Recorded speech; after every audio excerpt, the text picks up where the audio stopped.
디딤돌 대출에 대해 흔히 질문하는 내용을 추려서 알려드리려고 합니다.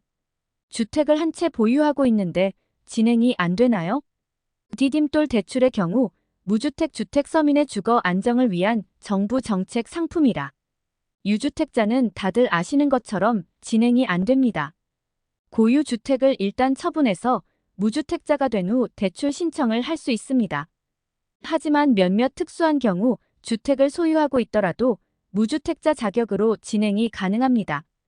대표적으로 사용 승인 후 20년 이상 경과된 단독주택이라든가 아니면 20제곱미터 이하의 주택을 소유하고 있는 경우 등이 있습니다. 디딤돌 대출 신청하기 위해서 배우자가 퇴사하면 소득이 어떻게 되나요?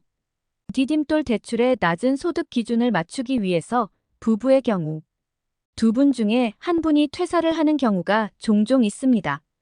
이처럼 퇴사나 폐업을 한 경우에는 회사나 사업으로 인해 발생한 소득은 전혀 인정되지 않습니다.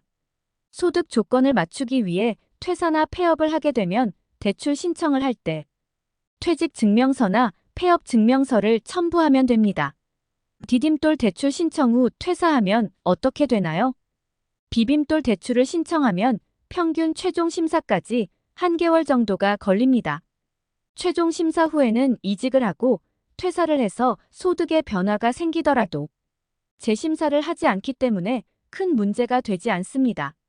하지만 최종 심사 전에 변화가 생기면 심사 도중 재심사가 들어가는 경우가 생기고 그로 인해 받을 수 있는 대출 금액이 줄어들거나 또는 아예 대출이 거절되기도 하니 조심하셔야 합니다. 모든 변화는 심사가 끝난 후에 일어나도록 하셔야 한다는 것 아시겠죠?